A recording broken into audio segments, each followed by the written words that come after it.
다음은 연립방정식 모형의 식별에 대해서 말씀을 드립니다. 연립방정식 모형의 식별은 조금 전에 말씀드렸던 구조방정식 모형에서 내생변수를 외생변수에 대해서 푼 방정식이 바로 축차형 모형이다 라고 이렇게 얘기를 했습니다. 이때 축차형 모형의 추정된 파라미터로부터 구조방정식 모형의 파라미터를 정확하게 구할 수 있느냐 없느냐 하는 이 문제가 바로 연립방정식 모형의 식별 문제가 되겠습니다. 우선 과소식별의 문제, 언더 아이덴티피케이션 문제가 있습니다. 축차형 모형의 추정 계수로부터 구조방정식 모형의 파라미터를 추정할 수 없는 경우 과소식별, 언더 아이덴티피케이션이라고 합니다. 그 다음에 정확하게 유일한 값으로 이렇게 구할 수 있을 경우, 이럴 경우에는 exact identification, 적정식별이라고 합니다.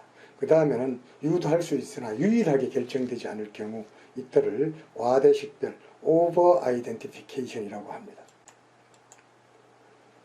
그런데 이런 식별을 하기 위한 여러 가지 검토 조건이 있는데 두 가지가 있습니다. 첫 번째는 위수조건, order condition이라는 것이 있고, 두 번째로는 계수조건, rank condition이라는 것이 있습니다. 그 중에서 우선 위수조건, order condition에 대해서 살펴봅니다.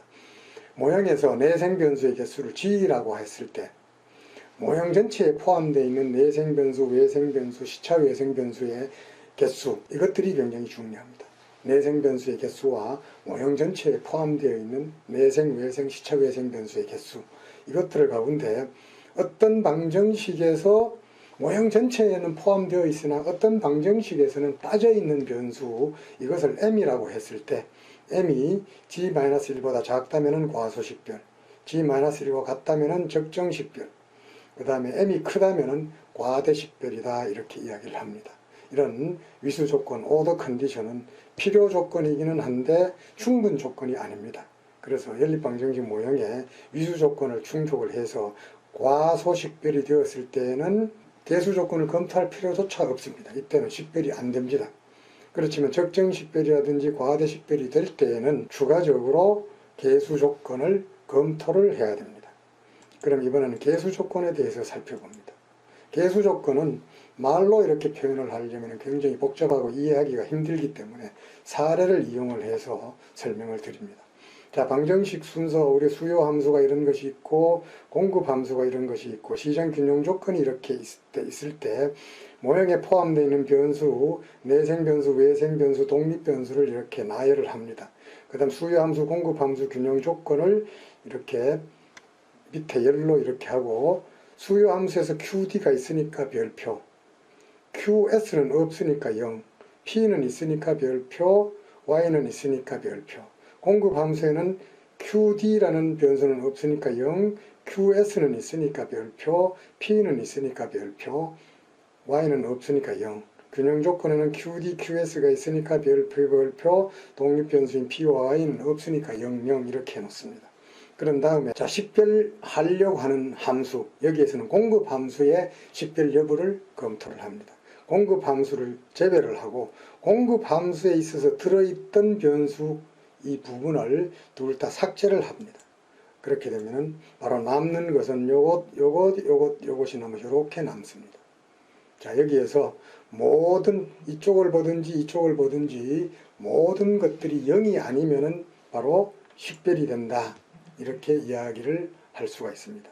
자, 공급함수 이거를 제외하고 공급함수에 들어있는 변수를 제외를 했을 때 남는 이것들 가운데 모든 것이 0인 경우가 없습니다. 따라서 이 함수, 공급함수는 식별이 된다. 무슨 조건에 의해서 식별이 되느냐? 계수조건, 랭크 컨디션에 의했을 때 식별이 된다라고 이렇게 이야기를 할 수 있습니다. 저 방금 설명한 내용, 계수조건의 검토 사례, 이 사례를 자세히 설명해 놓은 내용이 되겠습니다.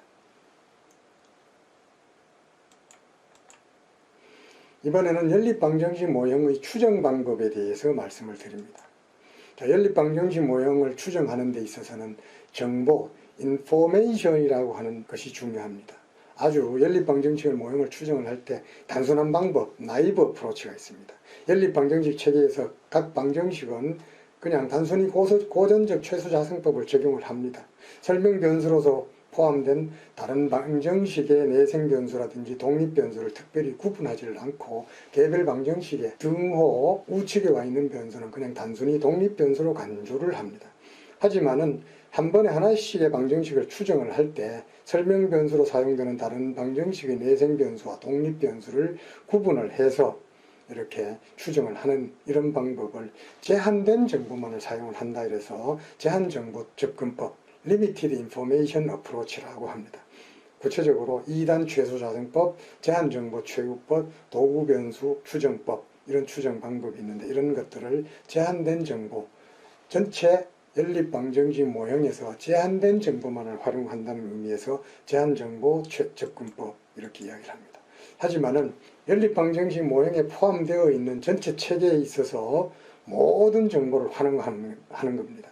각 방정식의 구조 모수에 대한 식별 조건이라든지 오차항의 분산, 공분산 조건까지도 동시에 반영을 해서 추정하는 방법이 바로 완전정보 최후법, Full Information Approach라고 합니다.